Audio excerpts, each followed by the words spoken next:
What's up, good people? I am Johnny Andrews with Author Platform Rocket, and today I'm going to be answering what I would consider to be, and I think a lot of you, after you hear what I have to say about it, pretty much the question that can change everything for authors. And this particular one happened to be asked by author Liz Kelly, and I love it. I absolutely love it. And that question is, should I keep being exclusive to Amazon or should I go wide? And my answer to this is going to be probably way different than you actually think. But if you stick with me, you're going to see why that if you choose to do this, it's going to be, you're going to be able to see a massive shift in your business. And also, just sort of like what's going on right now.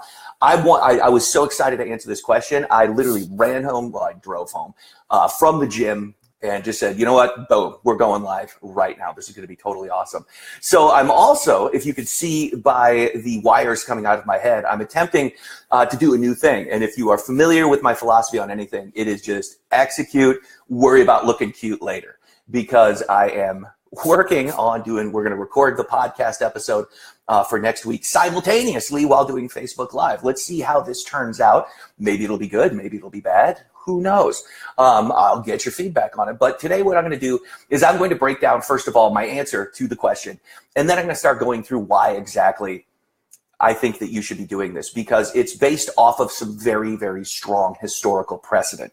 And to give you just a really fast background, so Author Platform Rocket now works with a little over 16,000, somewhere between 16 and 17,000 authors in various capacities. And since I've been doing this online business thing, I've helped over 20,000 entrepreneurs grow their business, get clarity, and scale. So I've seen quite a bit. I got started in this game back in 2004. And what I started seeing was that people who owned their own data, and this is answering the question, by the way, the people that owned their own data always were the ones who could win. In fact, I had a conversation last night about this while picking up dinner at this little spot out there called Maggiano's. My wife wanted some special kind of pasta. I'm like, cool, no problem. You hang out with the kids, I'll go drive and get it. It'll be wonderful. So I got to listen to all my podcasts and all my motivational business podcasts and whatnot in the car while I headed out there. And it was interesting because I was waiting. I sat down and had a drink at the bar, and I met this nice gentleman who had been talking about that his business was doing really well, but he wasn't doing anywhere near as well as some of his competitors and friends in this business. He was in the printing business, and he does a lot of direct mail pieces. And yes, that is still a very lively business. But he said the big difference between what he was doing and what they were doing was that he never got to keep the data. He never got the customer data that these folks were doing, whereas his other people, they all had the data, and they were able to use that data and leverage that data to grow and expand. Now let's think about what's going on in publishing right now. If you are exclusive to Amazon, there's always the, you get the page read money, the point, what is it, 0.045 cents or something to that effect per page. And that really looks like it's alluring. That looks like it could be this awesome thing. And for a lot of authors, it is, because you know what? That's money in the bank. That's money you're going to get paid just for having someone download and read your book. And if you think about that, and I agree with this statement, I've said it a number of times, I think Amazon has really cracked the code on defining what is a good book. And that is a book that people read, not just read, but read all of it. And so if you want to get validation, if you're a good writer, do that for a while.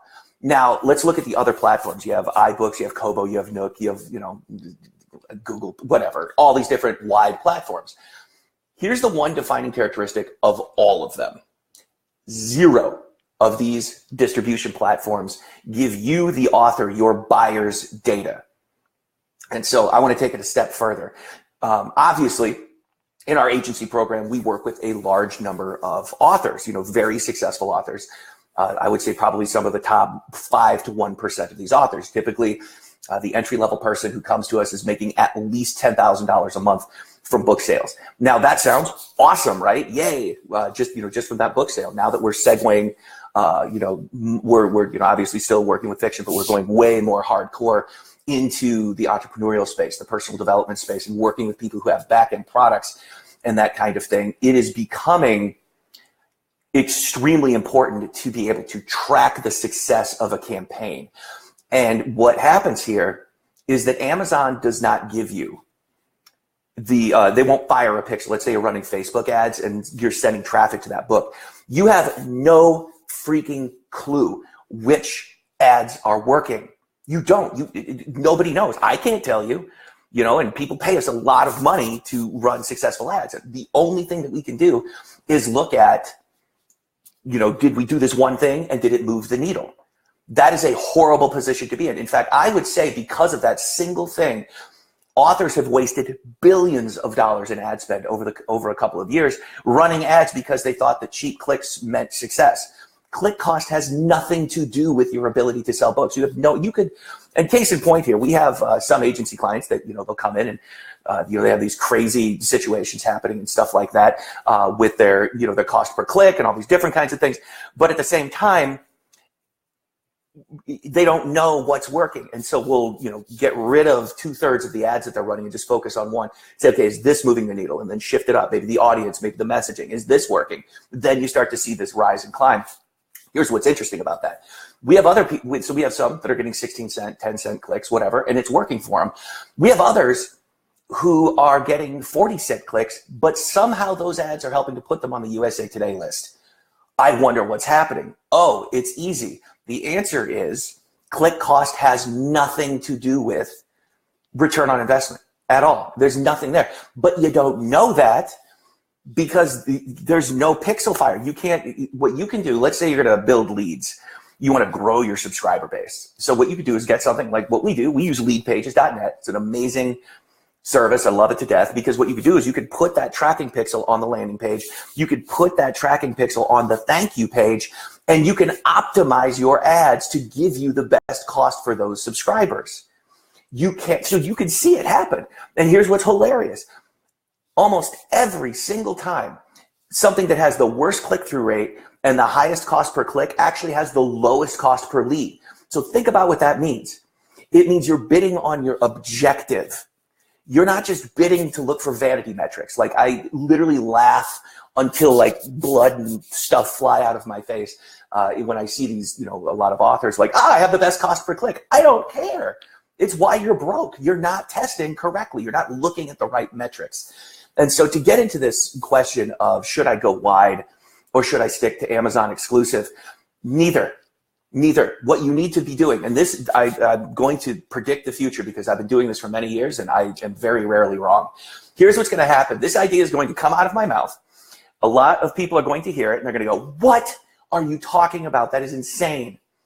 However, it's going to become the new normal. And here's why. Because the likelihood that Amazon or any of these people are going to let you put a tracking pixel on the thank you page when you go to try to sell your book is pretty much zero. And it's because of that, you need to start selling your own books on your own website. You need to start using systems. In fact, we're creating one right now that should be out fairly soon that will allow you to do that. But what you need to do is you need to be blasting traffic to a website and tracking the sales. Not just that, you need to see which buyers are buying more books because Amazon has all of that data. And if you think about this, you are blasting, as a collective author community, you are blasting millions a month, multiple millions a month of money into this black abyss of a hole from which there is no return. Some of you are winning and most of you are losing. And it's because you can't see where you're aiming. And there's a lot of other reasons for this too. But if you think about this, if you could run an ad to a book and actually track your conversions, it doesn't matter if you're getting paid for page reads.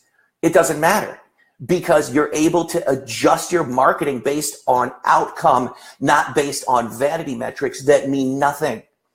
So what I'll see literally almost 100% of the time is, I want to, even the AMS stuff, like they don't tell you if you're getting reads and stuff like that. It's super useless. So what I would recommend every single author does is stop being exclusive to Amazon. At least, begin. So let's say you're doing $100,000 a month or something like that. Don't kill your cash cow. All right. Don't kill it right away. What you want to do is start to take some of your back catalog that maybe isn't performing as well or that you're not paying attention to. And I would start phasing that stuff out of KDP Select and I would start selling it wide because every time you go out there, it's another opportunity to get more people and get more eyeballs because those are eyeball farms, as I call them. But where I want you to focus your traffic is selling the books through your own website. And you're going to have to be really smart about how you do that so that you can keep that user experience what they're used to seeing. Because the technologies now, you can sell it on your own website, but you can have them read it on their Kindle. It doesn't matter. It absolutely doesn't matter. So that's the answer, is if you really want to change the game in your business, you need to start doing it this way. And it's going to take time. It's going to take a lot of adjustment. You're going to have to do a ton of testing, and you're going to experience some failure. You really will. But if you do this, the difference is you keep your data. When you keep the data, you're in control. That is the list. That is the list to end all lists. This is why you have these little calls to action in the back of the book, so that that tiny little percentage of people who read your stories and your books and stuff like that, click that link and go subscribe to your newsletter. This is why I've spent so much time explaining the difference in levels of subscribers. And the level of subscriber that I'm talking about in this one is better than anything you could possibly get, because not only have they read your book, but they've bought it, and they bought it through your own sales process. And so this is where the industry is going to be going, at least the people who want to stay afloat. Because if you think about this, Amazon owns 70% of the market, 70, 80 at this point. I mean, it might almost be 90, who knows? But the reality is they're killing you. They're killing you. It doesn't matter how much they're paying. What they're doing is they are bribing you with temporary income to sacrifice the longevity of your business as an author.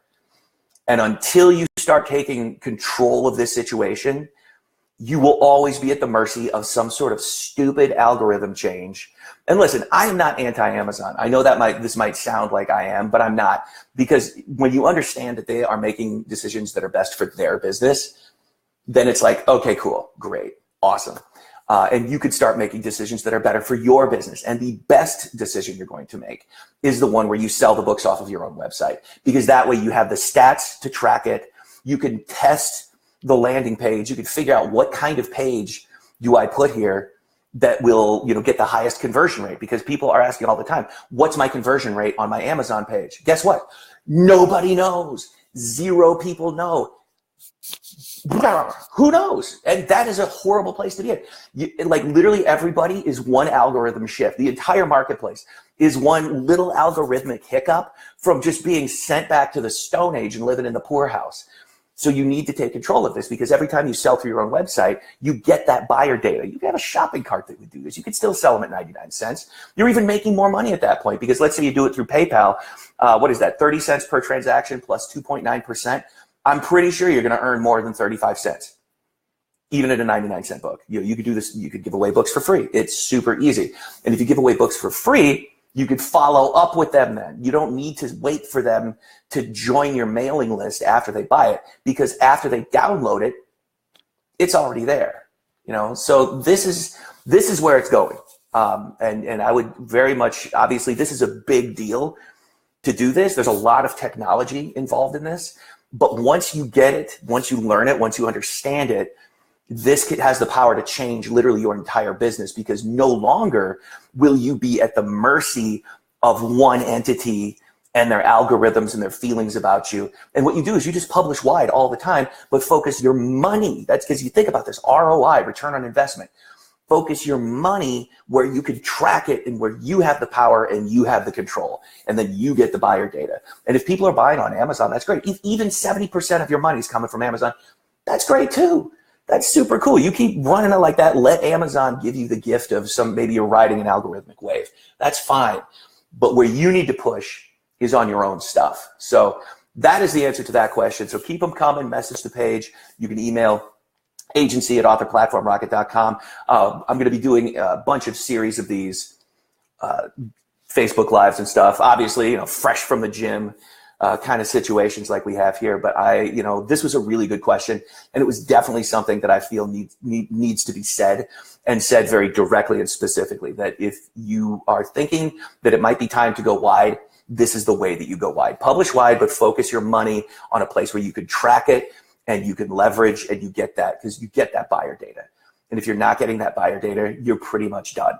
it's just it's going to be over for you, one way or another, because eventually these platforms will wind up pulling the rug out from a lot of people, and I see it all the time. They're riding high. All of a sudden, something shifts, boom. Because right now, nobody knows what audiences produce the best results. And what's funny is there's always going to be an author that's like, oh, I totally know this. I've been testing it, driving all this traffic to Amazon. I'm like, you don't really know. You don't really know because you can't really test. So think about that. If you actually had the ability to watch an ad perform, you could start bidding on things like sales instead of just bidding on clicks. Clicks are pointless. You want to look at your cost per acquisition of a new customer and then the lifetime value of that customer. And if you're running this stuff through your own system, you have that data, and that no one can take that away from you. Amazon could literally flush you down the toilet, which they do to a lot of authors for, they have that sort of draconian nuke first, ask questions never kind of policy. And, like I said, I'm not anti-Amazon. I know this might sound kind of negative, but you kind of have to understand that they're in it for them. They're not in it for you. And so that's why you're never going to get a conversion pixel on the thank you page. You're never going to be able to track those metrics. You're never really going to know, because what they understand is authors, for the most part, are in this desperate situation where they're like, I have to make money with my books. Well, if you do it this way, you can. You can actually track that. You'll know your numbers and your data. So that is my take on that. Thank you so much. Once again, author Liz Kelly. I linked her in the description here. So keep your questions coming. I'll see you tomorrow. I'll be uploading a really cool interview video here that I did that I think you'll really like. It's what is book marketing? It's a very high level, top down look interview that I did with just talking about book marketing. What is it? How you do it? Kind of break it up to fiction and the nonfiction kind of thing. Anyway, that'll be coming up tomorrow. I'll see you then. Take care.